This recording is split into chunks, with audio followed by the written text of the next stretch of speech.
Welcome to Paul Ponders. My name is Paul Solano of PS&All Marketing Group, and I may be reached via email at paul@paulponders.com. Thank you for joining me for my foray into podcasting. It is great to be collaborating with my friend and associate Chalonzo Amos of PodPro Entertainment to bring you some fun, exciting, and informative podcasts. For many years, I've been referred to as the Connector, or in Greater Boston circles as the Connector. With PSandAllMarketingGroup.com, I've created a side gig outside of my general manager role at Pearl Street Station Restaurant in Malden, Mass. to connect you and get things done.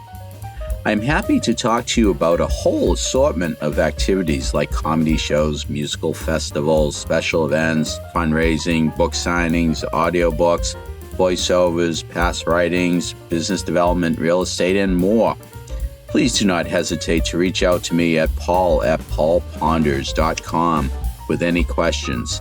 Now on to #PaulPonders. But first, please sit back and relax and listen to today's podcast. If you are driving or operating heavy machinery and just listening, then please just listen and stay focused on your task at hand. Thanks again for listening, subscribing to my podcast. Enjoy my ponderings. Let #PaulPonders begin. Greetings. Here I am, Paul Ponders Podcast. This is my first podcast right now, and I thank you for joining us today. And again, I want to thank Chalonzo Amos from PodPro Entertainment for helping me put this whole deal together. This is really, really something. We're going to have some fun, and I'm thinking back. I'm pondering. That's what I do at paulponders.com. I'm just thinking back in my life, things that I've written. I majored in history at Boston College.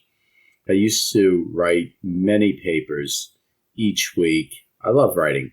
And I reflect back, I ponder, and I just think, what are some of the wonderful articles I've written? What are some of the wonderful papers I've written? We're not going to go back to the Byzantine Empire paper that I wrote back in BC, 21 pages. We're not going to talk about that, at least not today. But anyways, we're going to just talk about something called the contract of parently love. And that's something that I put together for the benefit of a dear friend of mine of years past and still to this day. She knows who she is. And it goes back to 2001. And I'm not going to go into any specifics or whatever, but there was really a need for a contract of parently love. When I think back to contract law, I think back to buying a car. When I think back to taking out a loan, a mortgage, I think back to signing a contract. And the contract is between two parties. And my friend was having some issues with her son. And there just wasn't any jiving. There really wasn't anything really good happening in this mother-son relationship. There was love, there was respect, but there wasn't a whole lot of connection. And what I decided to do was, okay, I'm going to create this contract of parently love. And it's something that both parties, the mother and the son, and it could be the father and the son, could be father, daughter, whatever that connection is. Well, let's sit down and let's talk about this. So I assembled this contract of parently love, and this is going to be available for me to email to you if you want to get a copy of this and read along. I could just very easily send it to you. You just have to email me at paul@paulponders.com, and you could look it over. I just want you to just hear where I'm going with this. And this is pretty basic on the principles of life. What is the expectation that a mother or father has of their child, their son or daughter? What are the expectations? So I'm going to try to go through this. We'll take some time. I want you to just be reflecting. You don't have to take notes. Again, I could email this to you. But it's the contract of parently love that I developed back in 2001. There were some tweaks in 2003 and in 2011. And actually, this has worked for several people. And I'm very happy about this. If I could just touch upon one life, one relationship, one family, I've done my job. This may not be for everyone. But you really have to think long and hard as to whether or not you really want to partake in the contract of parently love. So here goes. It starts off with a preamble. The contract of parently love listed below is a contract that will only work if both parties are willing to take it seriously. Human nature being what it is, no person is perfect. Both parties are to act in a responsible and respectful manner. Herein lies the essence of a true parent-son, parent-daughter relationship. Section 1.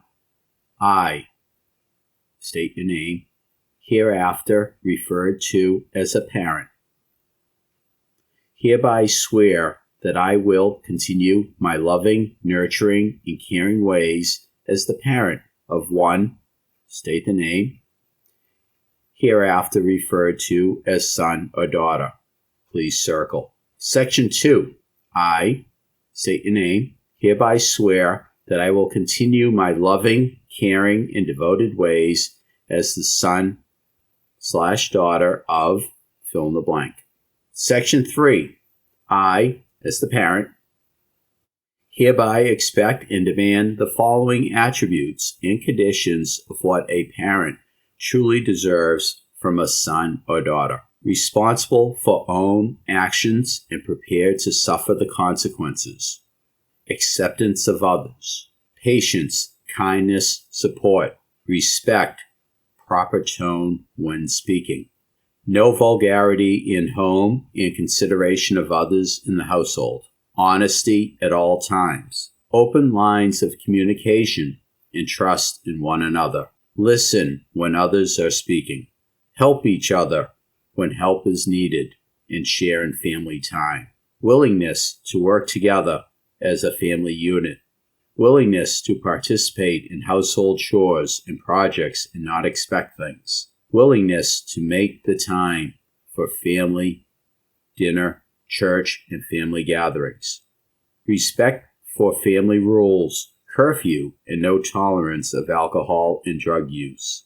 No violence, threats against anyone in the household. Must take responsibility to discuss troubling issues at home and lead by example. Must attend school and do assigned homework projects. Must accept the consequences and be prepared to accept the setting of limits. Section 4. I, son or daughter, hereby expect and demand the following attributes of what a son-daughter truly deserves from a parent. A loving, caring, and nurturing environment and household that will provide me with the basis of what it takes to mature as a young adult into adulthood. Any loving, caring, and nurturing ways are only for my best interest and will help me in the future. I believe that I deserve this type of environment to survive and thrive. Section 5.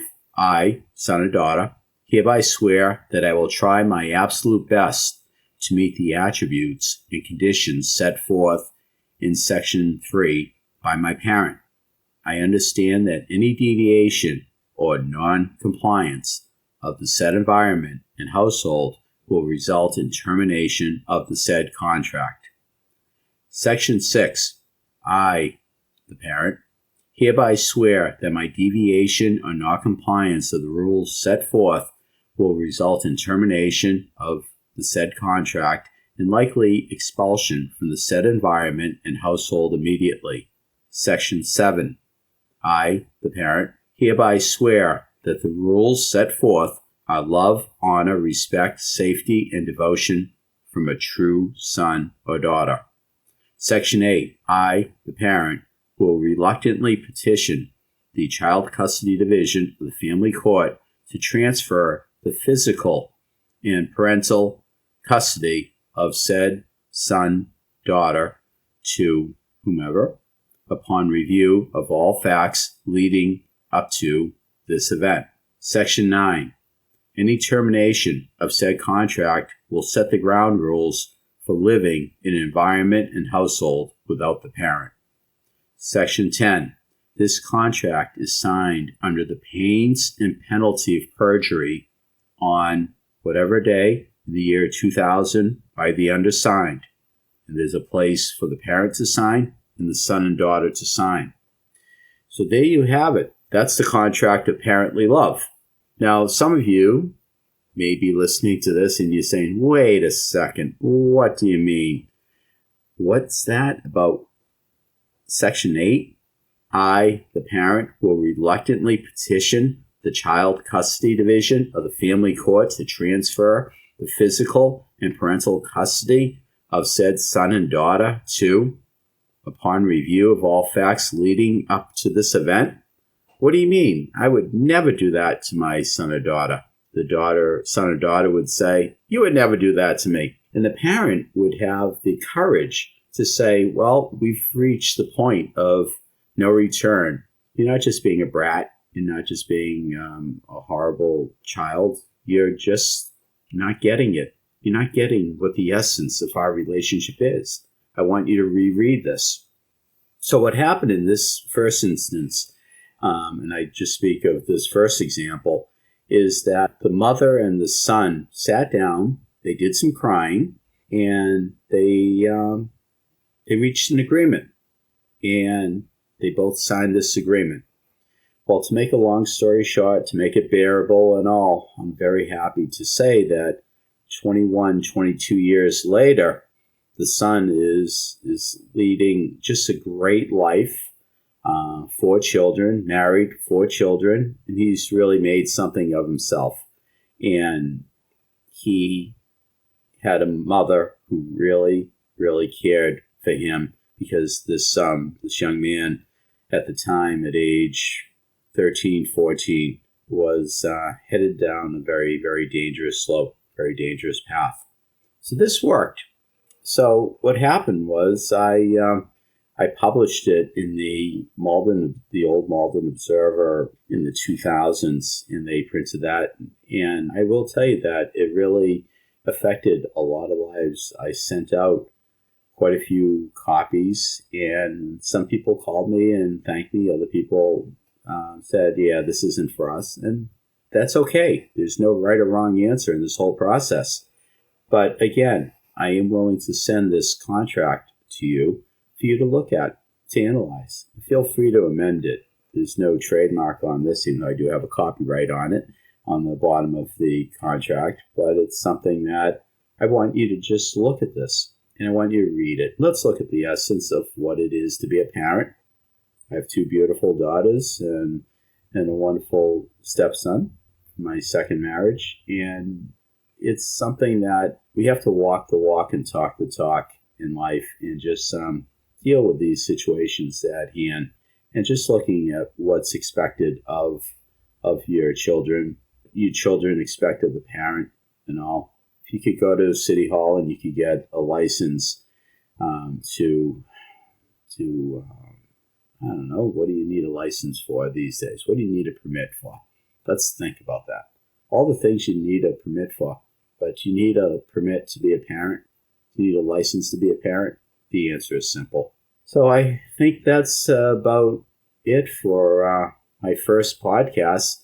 Can't really think of anything else to say except for please reach out to me. Really. Paul Ponders. Paul at paulponders.com. Don't forget to subscribe if you haven't already done so. I've really enjoyed this podcast. I hope you really enjoyed this. And please become a frequent listener and a subscriber of Paul Ponders, hashtag Paul Ponders. I thank you for taking the time to join us today, tonight, whenever you're listening to this. But stay well, and we will catch up with you real soon on the next episode. Until then, thank you. I trust that you have enjoyed hashtag Paul Ponders. Again, my name is Paul Solano of PS&All Marketing Group, and I may be reached via email at paul@paulponders.com to do some more pondering. Many thanks to my longtime collaborative friend and associate, Alonzo Amos of PodPro Entertainment, in bringing you our fun, exciting, and informative podcast. You rock, Techie Alonzo. With PSandAllMarketingGroup.com, I created a side gig outside of my general manager role at Pearl Street Station Restaurant in Malden, Mass. to connect you and get things done. Please do not hesitate to reach out to me at paul@paulponders.com with any questions. Please share hashtag Paul Ponders with your family, friends, colleagues, and associates. Thank you again for listening to hashtag Paul Ponders, available on Apple Podcasts, Spotify, YouTube, or website paulponders.com, or wherever you stream your podcasts. Until we meet again, my friend, stay well, indeed.